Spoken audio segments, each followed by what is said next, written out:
So my number two movie that shaped my relationship with my grandparents that is Terms of Endearment from 1983, directed by James L. Brooks, starring Shirley MacLaine, Deborah Winger, Jack Nicholson, and quick logline. Follows hard to please Aurora looking for love and her daughter's family problems. Ooh, terrible logline. That's it. It's not even a full sentence. No, that's bad. Yeah, that's not good. That's like a post, not even a line on a poster. That's not Yeah, good. it's nothing. So I think I teased this a little bit in the beginning of the episode that to me this movie and specifically Shirley MacLaine in this movie, who does end up becoming a grandmother pretty early on in the movie, kind of represents that person who is a grandparent but is like a fully formed being Mm-hmm. who is vital, is adoring and loving, but is also complicated and complex and has a lot going for them, is a sexual being, is sometimes annoying, sometimes loving, but at the end of the day, it's the person who you come back to, because they are the center of power in your life, if you will, for good or maybe also not for good. And Mm-hmm. but they're omnipresent in your life no matter what. And from a child's perspective, or I should say even a grandchild's perspective, you look at this person and you can see that, yeah, this is not just my adoring grandmother whose lap I'm going to hop into and sort of rock on the chair. I might do Mm-hmm. that, but I'm going to learn a lot. And this person is going to, you know, hold me accountable and give me shit when I'm making terrible choices as a grandchild. And I experienced a lot of that from, all my grandparents. But like I said, to me, my mom's mom probably bears the most resemblance with Shirley MacLaine's character in Uh-huh. this movie, who I can never forget moments in my lives where, we would be somewhere in there's like a country county fair of sorts happening, and it's like packed and there are millions of people, and my parents are there, my sister is there, and my grandmother is there, and we're all trying to find a way to get in and find a spot. You suddenly look, my grandma has disappeared. And Huh. then 10 minutes later, she's waving because she's finagled her way to the very best seats, got us all seats. Wow. And, she's looks like $1 million. She, all dressed up, and she's out there and she's done this. And then we are all like following, hobbling along, separating the crowds to kind of get to this place. This is who That's she was. hilarious. And that, came with a lot, right? Uh-huh. Like, it wasn't always easy. And now that I'm older, I almost think about her and also Shirley MacLaine's character in this movie, is that these were women who probably had a lot more to offer in life, if they were born in a different time or had different circumstances. They probably would have been, I don't know, business women or what have you. I think they Mm-hmm. just had a lot more to offer, and their ambition never got fully met. Mm. And but you see some of that rubbing off in their home lives and such. So, but yeah, anyway, before I keep going, had you watched this movie before? I had not seen this movie. I was a movie I'd wanted to see just because it Mm, was a Best Picture winner, and yeah, this was interesting because I didn't really have much of a expectation going into what this movie kind of was. I mean, the only thing I knew about it was the scene on the beach with Jack Nicholson driving the car. That's right. shown a lot in movie montages and things. So that was the only thing I kind of associated with this movie. Yeah, I don't know. I didn't really like it much at all. I didn't think it really Mm, worked for me. And yeah, I didn't. I guess I don't understand why it has so much acclaim, because it still does even now. This movie that is supposed to be yeah. like the saddest movie, or like you're supposed to care about all the people. I don't know. It didn't really work for me. I will say that Shirley MacLaine did a very good job. I liked her performance, and I love Deborah Winger as an actor, but I just didn't think her character.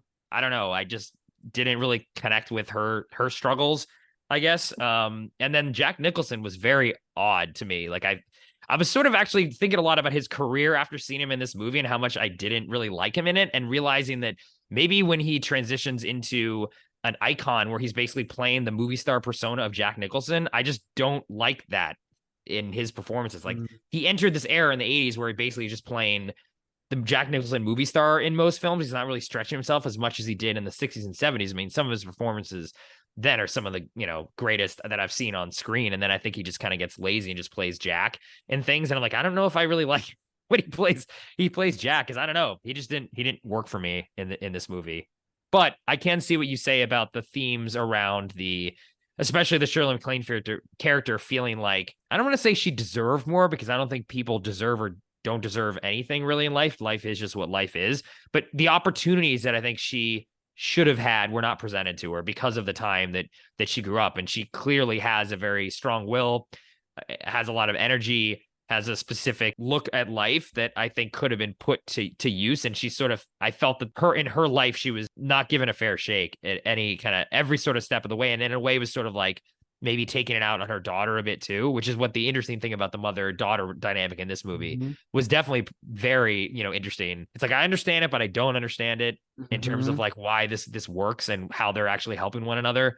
And maybe at the end of the movie, I still didn't. But maybe it's just like because I wasn't very interested in any of the characters, because the movie wasn't really grabbing me, that I didn't feel invested enough to really understand what that was. Yeah, surprised that it still has so much acclaim, personally. I mean, I'm also not a huge James L. Brooks fan. He's fine, but he's not amazing. I think Broadcast News, which we talked about recently, is the best thing that I've seen him done. And I think that movie does really work. It is a classic, but this one, I don't know, just didn't really hit me. Yeah. This movie kind of grabbed me the first time I saw it, mainly because of Shirley MacLaine and what a powerhouse she is and what a knockout Great performance it is. Yeah. But I think it took me several watches, especially this time, to kind of fully understand what is happening in this movie from like a filmmaking standpoint and all these different characters. And I love this movie now. I mean, I always liked it, but now I sort of love it because it's very complex, I think, in terms of what it's saying about these relationships. Like, I think what you just said is the point. I think this mother-daughter relationship, it just can't be pinned down. They're codependent, they support each other, but they're also toxic for each other in a way that, if they were not calling each other all the time and holding each other accountable all the time, probably the daughter would have made different choices and, found a different man or stood up for herself more. But because she knows that my mom is always there to sort of fight the fight for me, she kind of becomes passive in her own life. But at the same time, she does have a little bit of a mother in her too. So she's not just a doormat either. So that's the thing with James L. Brooks, like the writing is just so true to life that sometimes you can almost miss it because it's not being spelled out. The way this movie moves from like years and decades forward, there are no cards, there's no timelines that are shown to you. Oh, this is happening or that is happening. Kind of how life is, it just sort of goes from one thing to the other. And which is why I think it takes a few watches for this movie to kind of really wash over you and for you to see. So yeah, their relationship is amazing. I think Deborah Winger is amazing in the movie because she's, like I said, she has her mother in her, but she doesn't have the agency, and she plays that conflicted person so well. And then I will push back on the Jack Nicholson part too. I think he's incredible in this movie. I mean, sure, it may have started a whole string of him playing similar roles, and not all of those are successful, but I think this one really is. And I think it's quite daring for like a top bill movie star heartthrob person to be standing with this paunch out, but at the same time using that to portray like sexuality of between older people. And we see that about men, but I think more so between him and Shirley MacLaine. You don't really see that very often. And you see a lot of layers. Like, this is somebody who also, I think, has not gotten everything he wanted in a way. And this whole thing of the shrine of the astronaut in his kitchen, which is so hilarious to me, it's very emblematic that it's a self-made facade. The girls that he's bringing over, they often don't stay. They kind of make fun of him, actually.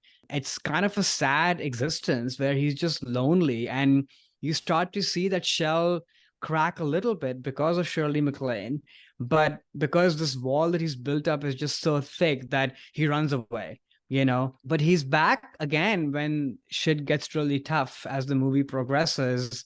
And once again, it's not overly dramatized that, oh, he's showing up to save the day or anything like that. No, he's just there, kind of how somebody like that in real life would be, whose shell has been cracked just a little bit. They're not fully there to commit yet, but they still feel something that they're trying to grasp at. So yeah, I think this movie is very complex in its humanity and its relationships. It took me a few watches to fully get to it. I still think Broadcast News is the more superior movie, but this is kind of up there too, especially on this watch. Oh. It sort of knocked me over completely. Oh, yeah. I finally got it. Interesting. Yeah, I wouldn't put these two movies in the same sentence, but maybe it's someday I'll revisit it. It also was interesting to me because again, this movie's boiled down to that one scene of him driving his car with his feet on the beach, and that is in like 100 years of movies, and they use that all the time. And I'm like, this scene, I don't get why that was so iconic in any way. It didn't like represent the movie. I don't know.